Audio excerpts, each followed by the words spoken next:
আমরা বলি না আমাদের সন্তানটাকে এত দুষ্টামি করে কেন, বলি না? হ্যাঁ, বলি কিনা যে আমাদের সন্তান সারাদিন শুধু কি দৌড়াদৌড়ি দৌড়াদৌড়ি, সন্তানের জ্বালা আর বাঁচি না, বলি না আমরা? আরে সন্তান দুষ্টামি করবে নাকি আপনি করবেন? আপনার মাথার নিউরন তো ইনএক্টিভ। আর সন্তানের সে শুধু খোঁজে, শিখতে চায়, সেই জন্য আপনি যেটা দেন, সে রিমোট দেন, রিমোটকে খুলে সে 3 ভাগ করে ফেলে। কারণ সে তো কি করতে চায়, শিখতে চায়, জানতে চায়। আর আপনি তো তাকে জানার সে সময় দেন না। আপনি মনে রাখবেন, আপনার সন্তান যত বেশি কিউরিয়াস হবে, মনে করবেন যে আপনার সন্তান তত বেশি মেধাবী। এজন্য সন্তানকে কখনো না এবং কেন এই 2টা শব্দ ব্যবহার করবেন না। আমি আবারও বলছি, সন্তানের জন্য না এবং কেন এই 2টা শব্দ ব্যবহার করবেন না। আজকে আমাদের মাদ্রাসা শিক্ষা ব্যবস্থার সবচেয়ে বড় দুর্বলতা হচ্ছে আমরা শুধু কোরআন হাদিসের নলেজ নিয়ে থাকি, জাগতিক নলেজ অর্জন করি না। আবার জাগতিক নলেজের সবচেয়ে বড় দুর্বলতা হচ্ছে ওই জাগতিক নলেজে কোরআন হাদিসের কোনো নলেজ নেই। পরিশুদ্ধ হইতে হবে। পেশাবিহীন রাজনীতি, মনে রাখবেন, লাইসেন্স প্রাপ্ত চাঁদাবাজ। কোন পেশাবিহীন কোন রাজনীতিবিদকে ভোট দিবেন না। আপনি যাকে দেন, পেশাবিহীন কোন রাজনীতিবিদকে ভোট দিবেন না। আমাদের 2000 সন্তান আপনাদের চোখে আঙ্গুল দিয়ে দেখিয়ে দিয়েছে আমাদের দেশকে সুন্দর করার জন্য তারা তাদের রক্তটুকু বিলীন করেছেন। সুতরাং এখন আপনাদের দায়িত্ব। এবার যদি দায়িত্ব পালন করতে না পারেন, মনে করবেন আর কখনো এই বাংলাদেশের, স্বাধীন বাংলাদেশের সূর্য আর উঠবে না। কিছুদিন আগে আমি চায়না গিয়েছি। চায়না গ্রেট ওয়াল তৈরি করেছে বহিরাক্রমণ থেকে চায়নাকে রক্ষা করার জন্য। প্রায় 8500 কিলোমিটার গ্রেট ওয়াল চারপাশে, চায়নার চারপাশে তৈরি করেছে, যাতে বাহির আক্রমণ, মঙ্গলরা যেন আক্রমণ না করতে পারে। পরে দেখা গেছে গ্রেট ওয়াল তৈরির 100 বছরে চায়না 3 বার আক্রান্ত হয়েছে, একবারও দেয়াল টপকি আক্রান্ত হয়নি। বরং যারা এই দেয়ালকে দেখভাল করার দায়িত্ব ছিল তাদেরকে উৎকোচ দিয়ে চায়না 3 বার আক্রান্ত হয়েছে। চায়না দেশ রক্ষা করার জন্য দেয়াল তৈরি করেছে, কিন্তু দেয়ালকে রক্ষা করার জন্য যারা দেখভাল করবে তাদের চরিত্র গঠনের জন্য কোনো উদ্যোগ গ্রহণ করে নাই। আজকে আপনাদেরকে, আমাদের এত সুন্দর দেশ, পৃথিবীতে এত সুন্দর দেশ আপনি কোথাও পাবে না। এত সম্পদ, এত রিসোর্স, পৃথিবীর এত সুন্দর দেশ আপনি কোথাও পাবেন না। আপনি যদি আজকে সিদ্ধান্ত 1000, 2000, 3000 টাকার বিনিময়ে ভোট বিক্রি করেন, মনে করবেন যে বাচ্চা নিয়ে কোলে বসে ভোট দিতে গিয়েছেন, যে বাচ্চাকে নিয়ে সে বাচ্চা একদিন আপনার মুখের সামনে আঙ্গুল তুলে বলবে তুমি কাকে নির্বাচিত করে রাজনীতিবিদ বানিয়েছ। এখন আর 2000, 3000 টাকার বাংলাদেশ নয়। ভোট দিবেন যাকে মনে করবেন তিনি সৎ, দক্ষ, তিনি মানুষকে কল্যাণ করবে, তার মধ্যে কোনো ধরনের চাঁদাবাজের চিহ্ন নেই, তাকে আপনি ভোট দিবেন। এখনই সময় এই দেশকে করার, আর কখনো পারবেন না।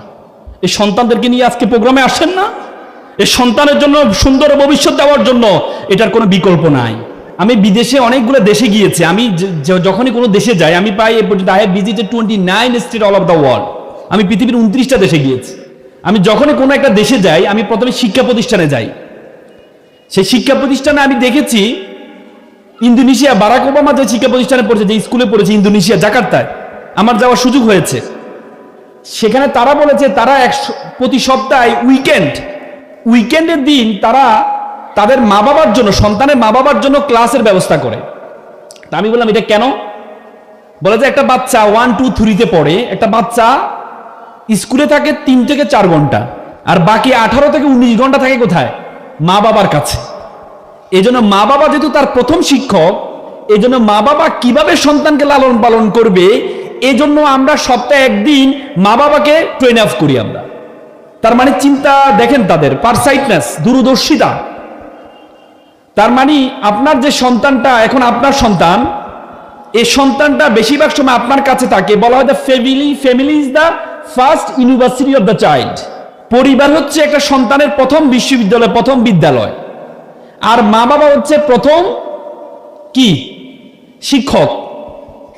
এবং সন্তানের প্রথম হিরো হচ্ছে তার বাবা, প্রথম হিরোইন হচ্ছে তার মা। তার মানে আমরা যখন একটা হিরোকে অনুসরণ করি, সন্তান তার বাবা মাকে সবচেয়ে বেশি অনুকরণ করে। তার মানে আপনার একটা সন্তানকে, আমি অবাক হয়েছি যে একটা নতুন প্রতিষ্ঠান মাত্র শুরু করেছে, তারা শুরুতে যে চিন্তা যে আমাদের পিতামাতাদেরকে প্রথমে ট্রেন আপ করতে হবে, ট্রেন আপ করার পর পিতামাতার মন মগজে যদি তাদের চিন্তার পরিবর্তন হয়, তাদেরকে দিয়ে যে সন্তানটা মাদ্রাসায় ভর্তি হবে সেই সন্তানটা একটা ব্যতিক্রম সন্তান হবে। তার মানে এই যে তাদের চিন্তাটা আমাকে খুব অবাক করেছে, সাথে সাথে তাদের যে প্রতিষ্ঠানের নামটা আমাকে আরো বেশি অবাক করেছে, আল আকসা। আল আকসা কিন্তু মুসলমানদের 3টি পবিত্র স্থানের মধ্যে একটি স্থান। প্রথম স্থান হচ্ছে মসজিদুল হারাম, দ্বিতীয় হচ্ছে মসজিদুল নববী, আর তৃতীয় হচ্ছে মসজিদুল আল আকসা, যেটা জেরুজালেমে অবস্থিত। এবং আল আকসা ছিলেন আমাদের প্রথম কেবলা। আপনারা যারা সৌদি আরব গিয়েছেন, মদিনাতে নিশ্চয় দেখেছে মসজিদুল কেবলাতাইন, 2 কেবলার মসজিদ। আল্লাহ রাসূল যখন জোহরের নামাজ পড়ছিলেন, তখন জোহরের নামাজ পড়ছিলেন আল আকসার দিকে তাকিয়ে। তখন কোরআন আয়াত নাজিল হলো যে এখন থেকে মসজিদে হারামের দিকে তাকিয়ে কি করতে হবে? নামাজ পড়তে হবে। সাথে সাথে উনি নামাজ অবস্থায় ঘুরে গিয়েছেন। এই জন্য 2টা মিম্বার এই মসজিদের, পিছনে একটা সামনে একটা, সে আল আকসা নামকরণ করা হয়েছে। আমি এটাকে আমাকে খুব পুলকিত করেছে যে এই যে চিন্তার প্রসারতা, পৃথিবীতে যত নলেজ আছে তার সবচেয়ে বড় নলেজ সেটি হচ্ছে কোরআনিক নলেজ। আপনারা জানেন মাদ্রাসা, এটা একটা মাদ্রাসা না? মাদ্রাসায় 4টা বর্ণ নিয়ে হয়, একটা মিম, একটা দাল, একটা র, আর একটা সিন। মিম মানে মক্কা এবং মদিনা, মিম মানে মক্কা এন্ড মদিনা, আর দাল মানে দার্স শিক্ষা, আর র মানে রহমত, আর সিন মানে সাকিনা। যে মক্কা এবং মদিনা নলেজের মধ্যে রহমত এবং সাকিনা পাওয়া যায় সেটা হচ্ছে মাদ্রাসা। তার মানে what is the meaning of the Mecca Medina knowledge? What is the meaning of the Mecca Medina knowledge? Mecca Medina knowledge মানে, মক্কা মদিনা নলেজ মানে হচ্ছে কোরআন এবং হাদিসের নলেজ। কিসের নলেজ? আল্লাহ রাসূলের তার বিদায় হজের ভাষণে, সর্বশেষ যে পরামর্শটি দিয়েছেন সেটি হচ্ছে, তিনি বলছেন তারাকতু ফিকুম রামরাইন লান তাদুল্লু মা তামাসসাকতু বিহিমা কিতাবুল্লাহি ওয়া সুন্নাতুর রাসূল। আল্লাহ রাসূল বলেছেন, I have given the 2 things, one is the Quran and another the Sunnah. If you follow the both things you won't lose your way. তুমি কখনো তোমার পথ হারাবা না। একটা হচ্ছে কোরআন আর একটা হচ্ছে কি? হাদিস।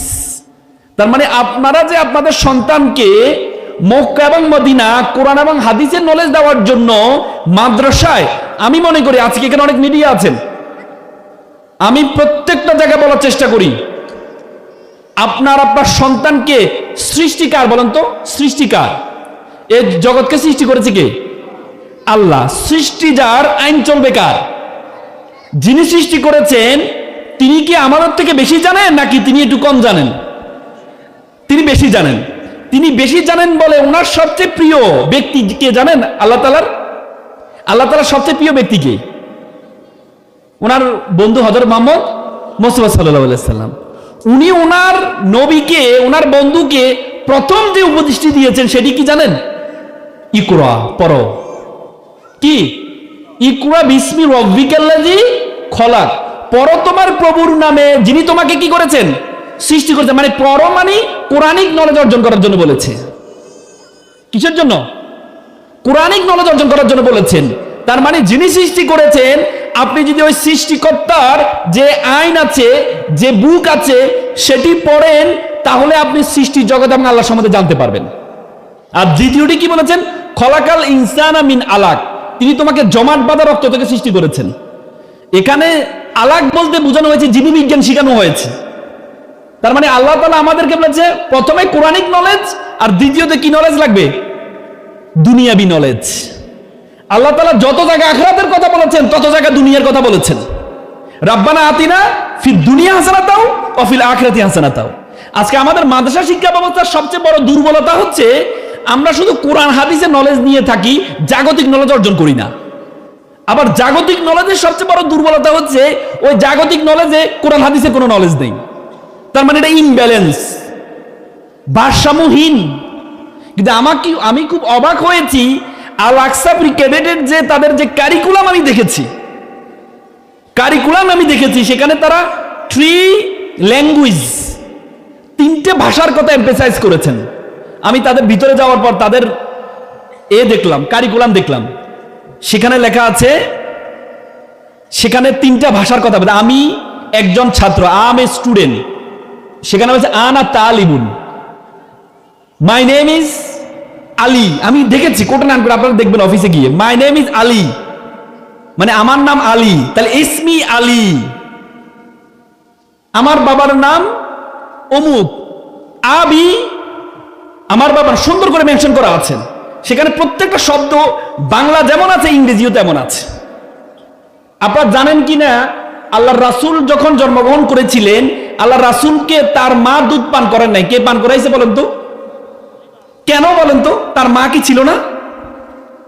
তার মা কি ছিল না? কেউ একজন বলতে পারবেন? তার মা তো ছিল। তাহলে মা কেন দুধ পান না করিয়ে আরেকজন দুধ মাতা দিয়ে দুধ পান করিয়েছেন? প্রশ্ন জাগে না মাথায়? তার কারণ হচ্ছে আল্লাহ রাসূল যেখানে ছিলেন, মক্কার বড় বড় কুরাই, বড় বড় বংশের যারা সন্তান হয়, সন্তানদেরকে পিওর আরবি শিখার জন্য মরুভূমিতে পাঠানো হইতো, পিওর আরবি শিখার জন্য। কারণ মক্কাতে হজবরল ভাষা থাকতো। ধরেন আমাদের শহরে, আপনি যখন দিনাজপুর শহরে যান, দেখবেন যে দিনাজপুরের হজবরল ভাষা, এক একজন এক এক রকম কথা বলে। আপনি ঢাকা শহরে যান, দেখবেন প্রমিত ভাষা কথা বলেন, এক একজন এক এক রকম কথা বলে। কিন্তু প্রমিত ভাষাটা সেটা আমাদের যশোর ঝিনাইদহ অঞ্চলে আছে। তেমনি তখনকার যারা মরুভূমি অঞ্চলে তারা প্রমিত আরবি ভাষায় কথা বলতো। এজন্য বাচ্চা হওয়ার পরে ওই প্রথম জীবনটা, প্রথম সময়টা তারা কোথায় পাঠাইতো? মরুভূমিতে দুধমার কাছে দিত। দুধমা ওখানে মরুভূমিতে থাকতো, শিখতো, ভাষাটা সুন্দরভাবে শিখতো। এখান থেকে কি শিক্ষা দেয় আমাদেরকে? এখান থেকে শিক্ষা হচ্ছে আপনি আপনার সন্তানকে শুধুমাত্র প্রমিত ভাষা, আপনার যে বাংলা ভাষা, মাদার টাং, মায়ের ভাষাটা শিখাবেন সুন্দরভাবে। সাথে সাথে আন্তর্জাতিক যে ভাষা, সেটি কি? ইংরেজি। সাথে সাথে আপনার রিলিজিয়াস যে ভাষা, ধর্মীয় ভাষা আরবি। আপনাকে 3টা জিনিস জানতে হবে। আমার সুযোগ হয় যে আমি যখন ঢাকা বিশ্ববিদ্যালয়ে পড়তাম, তখন আন্তর্জাতিক ভাষা ইনস্টিটিউট ছিল আমাদের ইউনিভার্সিটিতে। আমি সেখানে আরবি এবং সংস্কৃত 2টা ভাষা পড়েছি। সংস্কৃতি পড়েছি হিন্দু ধর্ম, ওদের ঋগ্বেদ, যজুর্বেদ, অথর্ববেদ, সমবেদ, পুরাণ, মহাভারত, এগুলো জানার জন্য। যে হিন্দু ধর্মটা আসলে আমাদের যদি পূর্বের ধর্ম ছিল হিন্দু ধর্ম, হিন্দু ধর্মটা বেসিক কি কি আছে এটা জানার জন্য আমি সংস্কৃত ভাষা পড়েছি। সাথে সাথে আমার নিজের ধর্মকে জানার জন্য আমি আরবিটা পড়েছি। তার মানে আপনি আপনার সন্তানকে শুধুমাত্র একটা নলেজের মধ্যে, আমরা হচ্ছে যদি ইংরেজি পড়াতে থাকি তাহলে ইংলিশ মিডিয়ামে দিদি ইংরেজি পড়তে থাকে, আর অন্য কোনো ভাষা পারে না। আর বাংলা পড়ালে বাংলাই পড়ায়, অন্য কোনো ভাষা পড়াই না। কিন্তু আমি খুব চমৎকৃত হয়েছি, এই যে প্রতিষ্ঠানটা, এই প্রতিষ্ঠানে 3টি ভাষাকে সমভাবে এমফেসাইজ করেছেন, সমভাবে এমফেসাইজ করেছেন। তার মানে দেখেন, আপনার যে ছোট বয়স, বিজ্ঞান বলে আমাদের মাথার মধ্যে 10 বিলিয়ন নিউরন আছে। কত বিলিয়ন? 100 বিলিয়ন, 200 বিলিয়ন নিউরন আছে আমাদের মাথার মধ্যে। 200 বিলিয়ন নিউরন আছে আমাদের কিসের মধ্যে? মাথায়। 16 বছর পর্যন্ত আমাদের 200 বিলিয়ন যে নিউরন, এই নিউরনগুলো অ্যাক্টিভ থাকে। 16 বছর পর তার মধ্যে 100 বিলিয়ন নিউরন ইনঅ্যাক্টিভ হয়ে যায়। তার মানে ছোটবেলায় যেটা শিখাবেন আপনি আপনার সন্তানকে, বাচ্চা বয়সে যেটা শিখাবেন, বাচ্চা বয়সে দেখেন আপনি আপনার সন্তানকে লন্ডন নিয়ে যান, দেখবেন 1 বছরের মাথা সে ইংরেজি শিখে যাবে। আপনি আপনার তাকে ইন্ডিয়াতে নিয়ে যান, হিন্দি শিখে যাবে। কিন্তু আমরা 3 মাস, 6 মাস, 1 বছর পরেও আমরা শিখতে পারি না। তার কারণ কি? আমাদের কি নিউরনগুলো কি ইনঅ্যাক্টিভ। আমরা বলি না আমাদের সন্তানটাকে এত দুষ্টামি করে কেন, বলি না? হ্যাঁ, বলি কিনা? যে আমাদের সন্তান সারাদিন শুধু কি দৌড়াদৌড়ি, দৌড়াদৌড়ি, সন্তানের জ্বালা আর বাঁচি না, বলি না আমরা? আরে সন্তান দুষ্টামি করবে নাকি আপনি করবেন? আপনার মাথার নিউরন তো ইনঅ্যাক্টিভ। আর সন্তানের সে শুধু খোঁজে, শিখতে চায়, শিখতে চায়। সেই জন্য আপনি যেটা দেন, সে রিমোট দেন, রিমোটকে খুলে সে 3 ভাগ করে ফেলে। কারণ সে তো কি করতে চায়? শিখতে চায়, জানতে চায়। আর আপনি তো তাকে জানার সে সময় দেন না। আপনি মনে রাখবেন, আপনার সন্তান যত বেশি কিউরিয়াস হবে, মনে করবেন যে আপনার সন্তান তত বেশি মেধাবী। এজন্য সন্তানকে কখনো না এবং কেন এই দুইটা শব্দ ব্যবহার করবেন না। আমি আবারও বলছি, সন্তানের জন্য না এবং কেন এই দুইটা শব্দ ব্যবহার করবেন না। সন্তানকে কখনো বলবেন না আইসক্রিম খেও না, সন্তানকে কখনো বলবেন না বৃষ্টিতে ভিজো না। আপনি যখন সব না না বলবেন, যখন পড়তে বলবেন সে বলবেন না, লিখতে বলবেন সে বলবেন না, কারণ সে শিখছে তো না। আপনি তাকে বললেন বাবা আইসক্রিম খাও, খেলে তোমার ঠান্ডা লাগবে, বাবা বৃষ্টিতে ভিজো, ভিজলে তোমার জ্বর আসবে। সে যখন ঠান্ডা লাগবে, বাচ্চারা তো এখানে নাই, হ্যাঁ আসলে ওরা তো চকলেট খেতেছে, নাহলে তো ওরা বলবে যে ভাইয়া স্যার একটা আসছে, উনি বলছে না যে না বলা যাবে না, সব দিতে হবে, ব্ল্যাকমেল করবে তখন আপনাকে। এই জন্য প্যারেন্টিং এ বাচ্চা আনা যাবে না, পজিটিভ প্যারেন্টিং এ যখন বাচ্চা আনা যাবে না। বাচ্চাদেরকে নিয়ে যখন বলবেন তখন আলোচনা হবে অন্যরকম, আর না হলে সে আপনাকে ব্ল্যাকমেল করবে।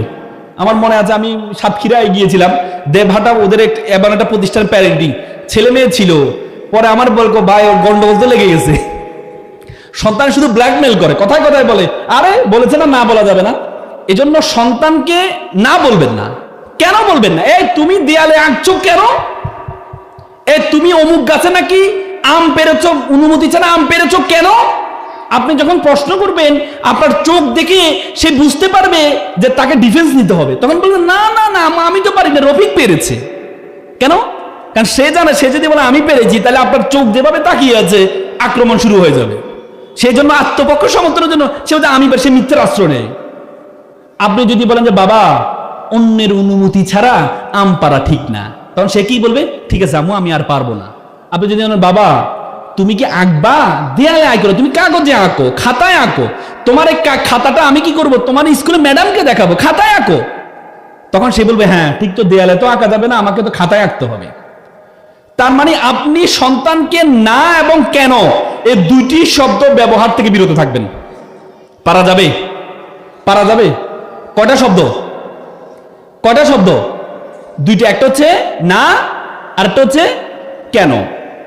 আর আপনি আপনার সন্তানকে সবসময় সন্তানের মতো করে ভাববেন। কেমন কথা? আমরা সবসময় নিজের মতো করে ভাবি।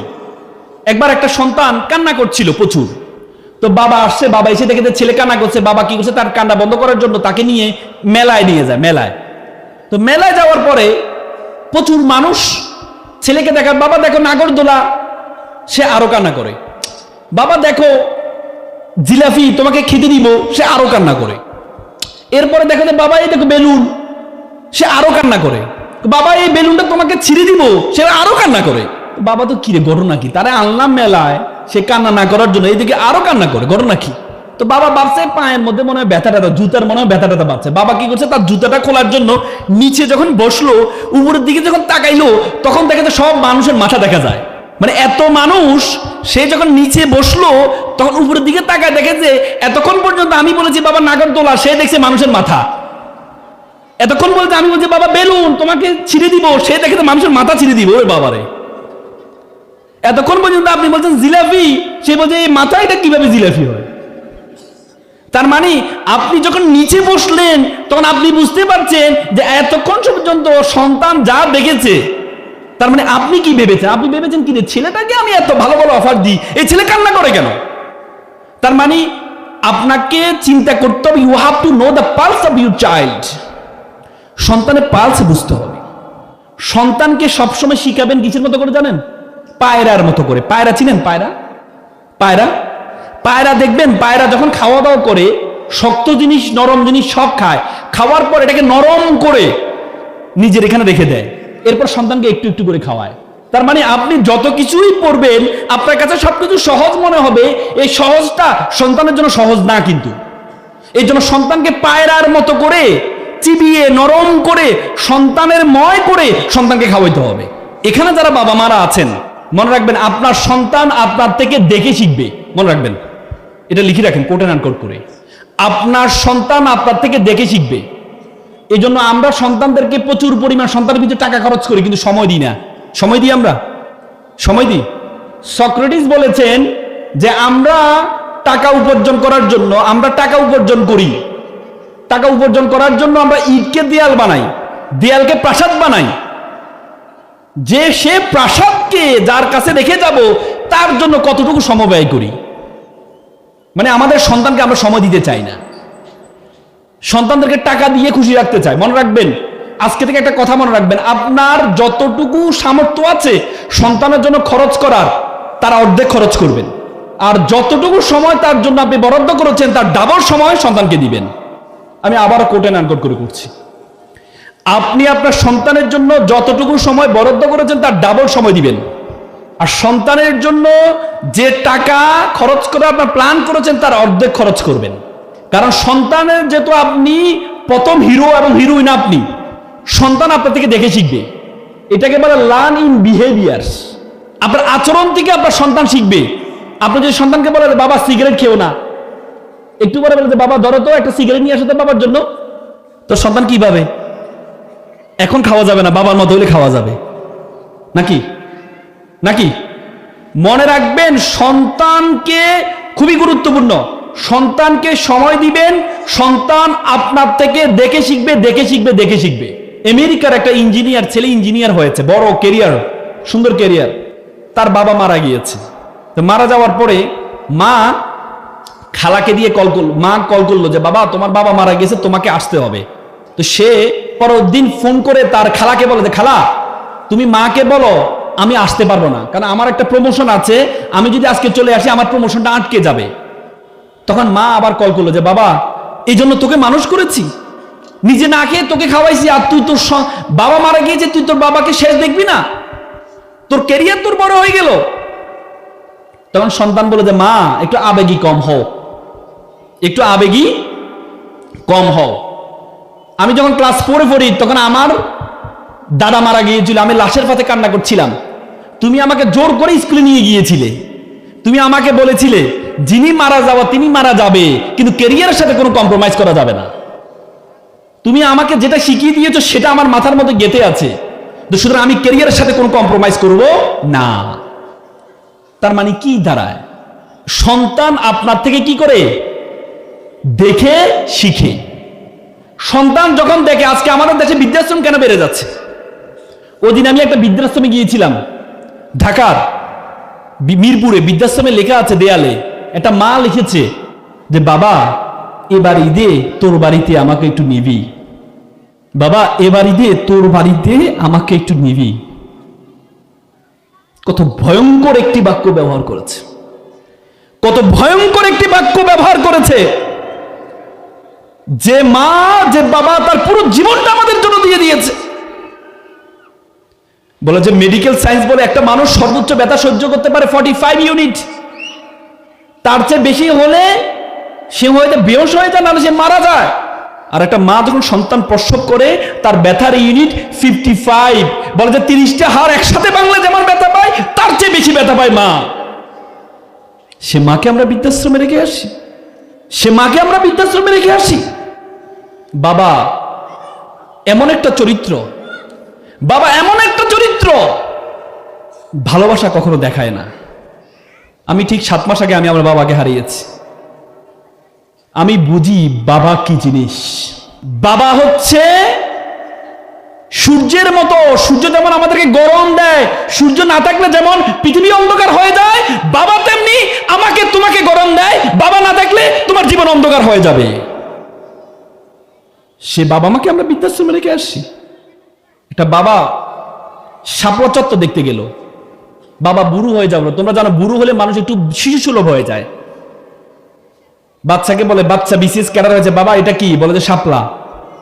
বাবা আবার প্রশ্ন করে বাবা এটা কি? ছেলে বলে বুঝো না কি শাপলা, বাচ্চা হয়ে গেছো, তুমি কি বাচ্চা? তখন বাবা চোখের পানি ফেলে দিয়ে বললো যে বাবা ঠিক 20 বছর আগে তোকে আমি এখানে নিয়ে আসছিলাম, তুই আমাকে বলেছিলি এটা কি, আমি বলেছিলাম এটা শাপলা। তুই আবার আমাকে জিজ্ঞেস করেছিলি এটা কি, আমি আবার তোকে চুমু দিয়ে বলেছিলাম বাবা এটা শাপলা। তুই আমাকে 10 বার বলেছিলি, আমি 10 বার চুমু দিয়ে তোকে বলেছিলাম এটা শাপলা। আজকে 1 বার থেকে 2 বার থেকে তুই আমাকে বললি যে আমি বাচ্চা হয়ে গেছি। লিটারেচার একটা বই পড়ছিলাম, একটা ছেলে প্রেমে পড়েছে, প্রেমিকা বলেছে, প্রেমিকাকে সে বলেছে আমি তোমাকে সবচেয়ে বেশি, পৃথিবীর সবচেয়ে বেশি ভালোবাসি। বলে তাই আমাকে সবচেয়ে বেশি ভালোবাসো? যদি তুমি আমাকে সবচেয়ে বেশি ভালোবাসো তাহলে তোমার মায়ের কলিজাটা আমাকে ছিঁড়ে এনে দিতে হবে। সেই তার গার্লফ্রেন্ডের কথা শুনে সে কলিজাটা নিয়ে দৌড়ায় যাচ্ছিলেন প্রেমিকার কাছে, হুট করে হোঁচট খেয়ে পড়ে যায়। পড়ে যাওয়ার পর কলিজার লাফাই উঠলো যে বাবা তুই কি ব্যথা পেয়েছিস,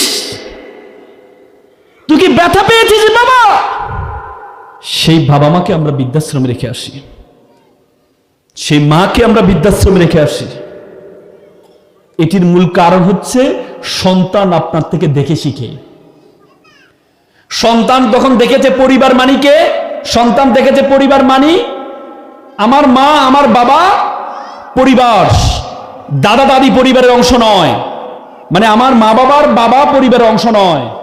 সন্তান যখন বড় হয় সেও মনে করে আমি আমার ওয়াইফ এবং সন্তান হচ্ছে পরিবার। সন্তান আপনি আপনার বাবা মা কোনো একটি পরিবারের কোনো একটা ঘরে যদি 3 জেনারেশন আপনি একসাথে রাখতে পারেন, মনে করবেন এই পরিবারটা একটা ফুলের বাগানে পরিণত হয়।